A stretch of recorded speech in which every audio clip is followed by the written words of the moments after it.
Hello, this is Bill Bullard with RCAF USA, the voice of the independent cattle producer in the United States of America. Well, globalism and free trade are similar, if not interchangeable terms.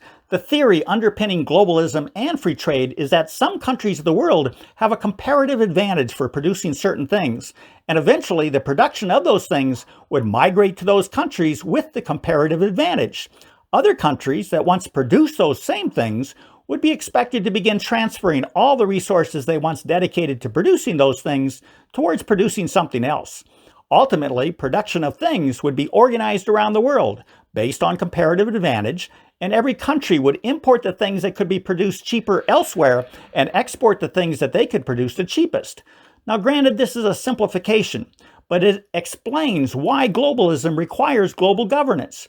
If every country is to rely on other countries for their critical needs, such as energy, food, and manufacturing, you simply must have global government to oversee and enforce global rules.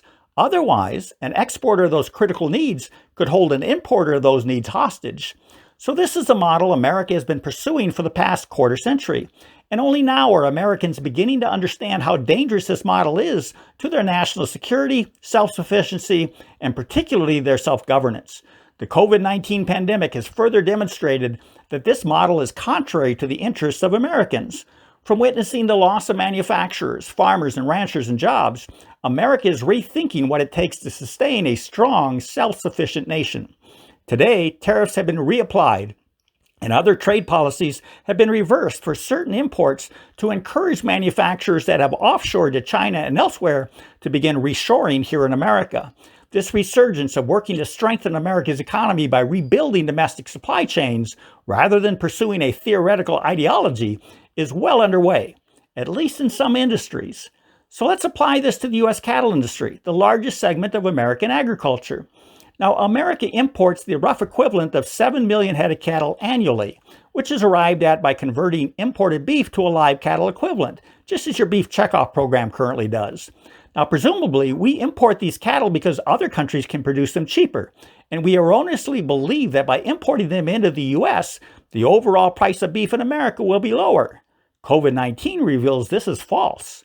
The United States slaughters about 33.6 million head of cattle each year, so these 7 million head of imported cattle account for about 21% of all cattle slaughtered in America. Now, that's a lot of cattle, and that's a lot of dependence on imports, meaning we have offshored a substantial portion of America's cattle industry. But what if we were to bring that production back by reshoring that cattle production on U.S. soil? Well, Professor John Van Sickle from the University of Florida determined that the loss to the U.S. economy from each $1 lost in raising cattle resulted in a $3.87 impact on total output in the economy. So a quick back-of-the-envelope calculation, assuming only $1.50 per pound based on the beef checkoff program's equivalency formula, indicates a direct loss of $6.2 billion to the U.S. cattle industry, and using Dr. Van Sickle's multiplier effect, a $24 billion loss to rural America's economy. Now that's real money. And imagine the opportunities that aspiring ranchers would have to enter the U.S. ranching industry and the opportunities that current ranchers would have to begin producing more cattle to meet the demand for beef that is currently being displaced by those imported cattle. But today's conventional cattle and beef representatives fiercely defend those imports, claiming they are needed to ensure sufficient supplies of lean beef and to ensure that our nation's feedlots and packing plants can run efficiently. Now, these are the very same arguments that globalists use to defend imports of manufactured goods after America offshored much of its manufacturing and many of its high-paying jobs. These are not arguments for strengthening America. These are rationalizations to preserve the financial interests of a relatively small group of cattle and beef industry participants who profit from sourcing cheaper imports regardless of their impact on America's economy.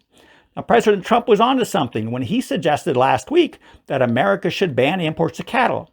But from the backlash he received from the conventional cattle and beef groups, it's clear that those groups didn't get the memo, stating it is high time that America reverse the disastrous globalization course it has been on for far too long.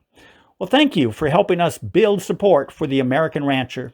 If you'd like to learn more about what RCAF USA is doing to help the American rancher and all of rural America, please go to our website at www.r-calfusa.com. Thank you and goodbye.